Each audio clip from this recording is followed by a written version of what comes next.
The Teachers of Africa call on heads of state of the African Union to reject, first, privatization and commercialization of education, as it constitutes the greatest threat to education and human rights in Africa.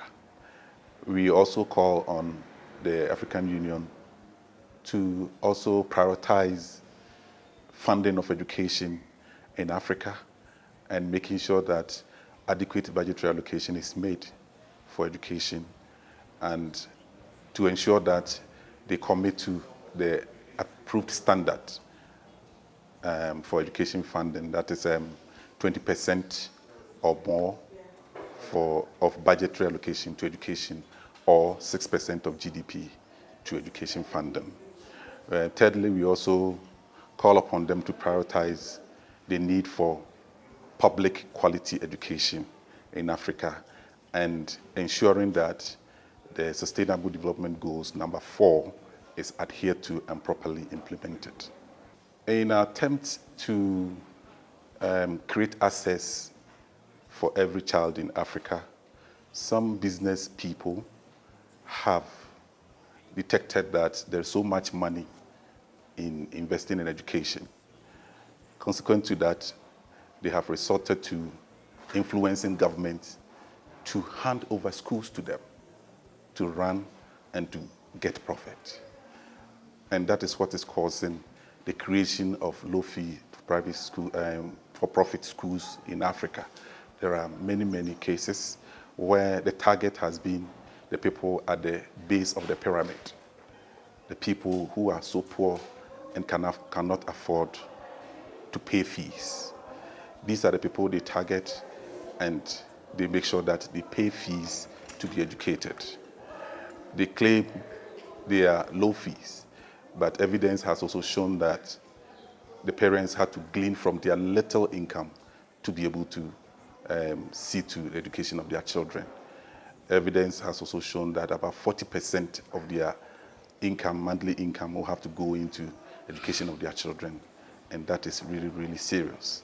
It's important that these low fees for private schools, for profit schools, are not encouraged in Africa.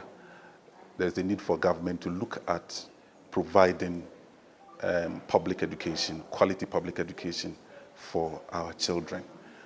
If low fees for profit schools are permitted to continue to expand, what it means is that government will be compelled to take its eyes off the public system and then offload the responsibility of educating our children to these businessmen.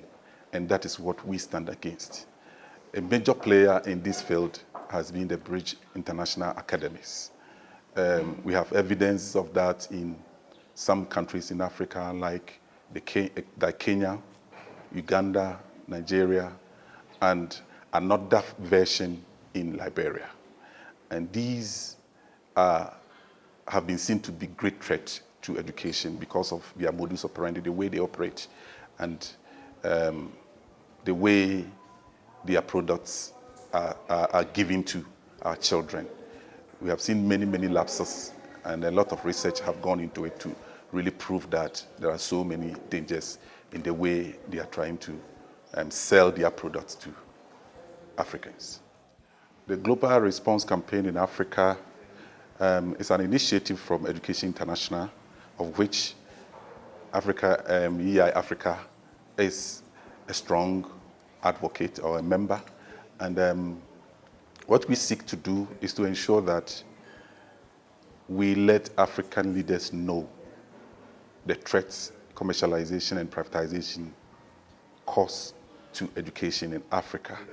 We have seen traces of commercialization and privatization in some countries in Africa, and the need to point out the dangers to African states is the reason for embarking on this global response, to make sure that people don't one day say that they didn't know. We all know the threats. If we all know the threats, then collectively we can combat the threat. The fight against privatization is not a fight for Africa. It's a fight for everybody in the world. It's a global fight. for all unions. For us, we think that it's a threat to education, and a threat to education is a concern for every teacher unionist across the globe. We have seen how they have operated. We have done research to show that it is dangerous and must be stopped.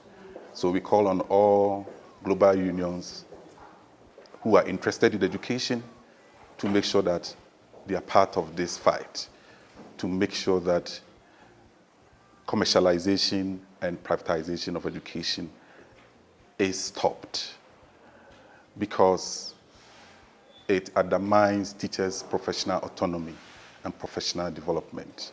It undermines countries' sovereignty. Their method of imparting knowledge is really, really reprehensible and must be condemned. So it is important that we come together as unions interested in education or unions in education